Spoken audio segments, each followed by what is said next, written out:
ਪਹਿਲਿਆਂ ਵਕਤਾਂ ਦੀ ਗੱਲ ਹੈ ਤੇ ਉਦੋਂ ਨਾ ਪਿੰਡਾਂ ਦੇ ਵਿੱਚ ਖੂਹ ਹੁੰਦੇ ਸਨ, ਜਿਹਦੇ ਵਿੱਚੋਂ ਲੋਕ ਨਾ ਇੱਕ ਉਹ ਲੱਠ ਜੀ ਦੇ ਨਾਲ ਰੱਸੇ ਦੇ ਨਾਲ ਬੋਕਾ ਬੰਨਿਆ ਹੁੰਦਾ ਸੀ ਤੇ ਬੋਕਾ ਵਿੱਚ ਸੁੱਟ ਕੇ ਤੇ ਪਾਣੀ ਭਰਦੇ ਸਨ। ਤੇ ਉੱਥੇ ਨਾ ਪਾਣੀ ਦਾ ਜਿਹੜਾ ਲੈਵਲ ਹੈ ਨਾ, ਪਾਣੀ ਦਾ ਬਹਾਓ ਬਹੁਤ ਨੀਵਾਂ ਸੀ ਕਿ ਉੱਤੋਂ ਨਜ਼ਰ ਨਹੀਂ ਸੀ ਆਉਂਦਾ, ਪਾਣੀ ਹਨੇਰਾ ਰਹਿੰਦਾ ਸੀ ਉਹਦੇ ਵਿੱਚ, ਨਾ ਰੋਸ਼ਨੀ ਨਹੀਂ ਸੀ ਪਹੁੰਚਦੀ ਤੋੜ ਤੱਕ। ਉਹ ਇੱਕ ਦਿਨ ਇਸੇ ਤਰ੍ਹਾਂ ਬਣਿਆ ਕਿ ਜਿਹੜਾ ਬੰਦਾ ਵੀ ਆਣ ਕੇ ਤੇ ਉਹ ਵਿੱਚ ਸੁੱਟੇ ਨਾ ਆਪਣੀ ਬਾਲਟੀ ਜਾਂ ਕੋਈ ਬੋਕਾ ਸ਼ੋਕਾ ਜਿਹੜਾ ਵੀ ਬੰਨ ਕੇ ਸੁੱਟੇ ਤੇ ਉਹ ਵਿੱਚ ਖੁੱਲ ਜਾਵੇ ਤੇ ਇਕੱਲਾ ਰੱਸਾ ਵਾਪਸ ਆ ਜਾਏਗਾ।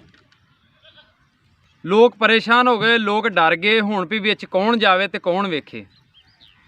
ਪੂਰੇ ਪਿੰਡ 'ਚ ਇੱਕ ਦੂਸਰੇ ਨੂੰ ਕਹਿਣ ਲੱਗ ਪਏ ਤੂੰ ਜਾ, ਕੋਈ ਦੂਸਰੇ ਨੂੰ ਆਖੇ ਤੂੰ ਜਾ, ਕੋਈ ਬੰਦਾ ਵੀ ਰਜ਼ਾਮੰਦ ਨਾ ਹੋਇਆ ਵਿੱਚ ਜਾਣ ਵਾਸਤੇ।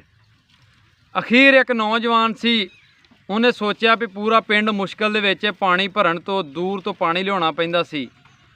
ਉਹਨੇ ਇਹ ਨਾ ਫੈਸਲਾ ਕੀਤਾ ਕਿ ਮੈਂ ਵੜਾਂ ਦਾ ਵਿੱਚ ਤੇ ਮੈਨੂੰ ਨਾ ਤੁਸੀਂ ਰੱਸਾ ਬੰਨ੍ਹ ਕੇ ਵਿੱਚ ਘੱਲਣਾ ਵੈਂ ਤੇ ਤਾਂ ਕਿ ਤੁਸੀਂ ਮੈਨੂੰ ਬਾਅਦ 'ਚ ਖਿੱਚ ਲਵੋ ਬਾਹਰ ਤੇ ਮੈਂ ਵਿੱਚ ਵੇਖਾਂ ਦਾ ਕਿਹੜੀ ਚੀਜ਼। ਕੋਈ ਆਖੇ ਉਹਦੇ 'ਚ ਭੂਤ ਆ ਗਏ ਨੇ, ਕੋਈ ਆਖੇ ਜਨੈਤ ਆ ਗਈ ਹੈ, ਕੋਈ ਜਿੰਨ ਨੇ, ਕੋਈ ਇਸੇ ਤਰ੍ਹਾਂ ਨਾਲ ਮੁਖਤਲਿਫ ਲੋਕਾਂ ਨੇ ਮੁਖਤਲਿਫ ਆਪਣੀਆਂ ਗੱਲਾਂ ਜਿਹੜੀਆਂ ਨਾ ਬਿਆਨ ਕੀਤੀਆਂ ਉਹਦੇ ਬਾਰੇ।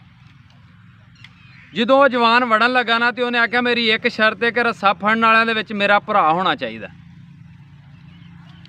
ਲੋਕਾਂ ਆਖਿਆ ਵੀ ਇਹ ਕੀ ਸ਼ਰਤ ਹੈ? ਉਹਨੇ ਕਿਹਾ ਇਹ ਸ਼ਰਤ ਇਹ ਹੀ ਹੈ ਵੀ ਮੇਰਾ ਭਰਾ ਰੱਸਾ ਫੜੇਦਾ ਤੇ ਮੈਂ ਤਾਂ ਵਿੱਚ ਵੜਨਾ।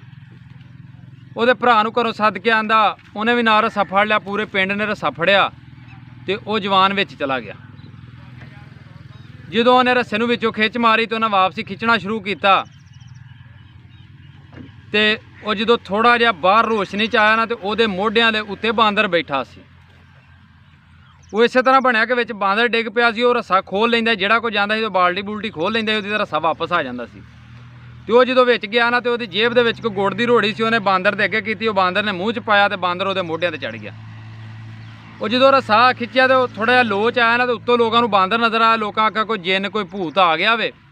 ਲੋਕ ਸਾਰੇ ਛੱਡ ਕੇ ਰੱਸਾ ਤੇ ਨੱਸ ਗਏ। ਜਿਹੜਾ ਉਹਦਾ ਭਰਾ ਸੀ, ਜਿਹਦੇ ਨਾਲ ਉਹਦਾ ਖੂਨ ਦਾ ਰਿਸ਼ਤਾ ਸੀ, ਉਹ ਰੱਸਾ ਫੜ ਕੇ ਤੇ ਖਿੱਚਦਾ ਰਿਹਾ ਬਾਹਰ ਨੂੰ।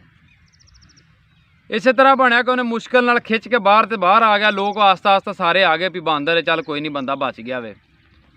ਉਹਨੇ ਲੋਕਾਂ ਨੂੰ ਇਕੱਠਿਆਂ ਕਰਕੇ ਆਖਿਆ ਮੈਂ ਇਸ ਗੱਲ ਤੋਂ ਤੈਨੂੰ ਆਖਿਆ ਸੀ ਕਿ ਮੇਰਾ ਭਰਾ ਰੱਸਾ ਖਿੱਚਣ ਵਾਲਿਆਂ ਦੇ ਵਿੱਚ ਹੋਣਾ ਚਾਹੀਦਾ, ਕਿਉਂਕਿ ਜਿੱਥੇ ਸਾਰੇ ਸਾਥ ਛੱਡ ਜਾਣ ਉੱਥੇ ਖੂਨ ਦਾ ਰਿਸ਼ਤਾ ਕੁਰਬਾਨੀ ਦਿੰਦਾ। ਜਿਹੜੇ ਲੋਕ ਅੱਜ ਜ਼ਿਆਦਾ ਲੋਕ ਆਉਂਦੇ ਨੇ ਕਿ ਆਪਣੇ ਧੋਖਾ ਦੇ ਰਹੇ ਨੇ, ਆਪਣੇ ਇੰਝ ਕਰ ਰਹੇ ਨੇ, ਮੈਂ ਨਾ ਆਪਣੇ ਜਿੰਨਾ ਵੀ ਧੋਖਾ ਦੇ ਲੈਣਾ, ਜੋ ਤੁਹਾਡੇ ਆਪਣੇ ਭੈਣ ਭਰਾ ਤੇ ਮਾਂ ਪਿਓ ਨਾ, ਇਸ ਤੋਂ ਵੱਧ ਕੇ ਦੁਨੀਆ ਤੇ ਨਾ ਕੋਈ ਤੁਹਾਡਾ ਯਾਰ ਹੋ ਸਕਦਾ, ਨਾ ਤੁਹਾਡਾ ਕੋਈ ਵਫਾਦਾਰ ਹੋ ਸਕਦਾ।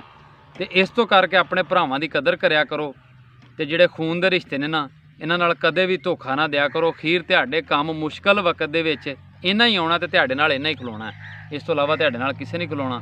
ਤੇ ਬਾਕੀ ਮੇਰੀ ਦੁਆ ਹੈ ਅੱਲਾਹ ਪਾਕ ਤੈਨੂੰ ਖੁਸ਼ ਰੱਖੇ, ਹੱਸਦੇ ਰਹੋ ਬਸ।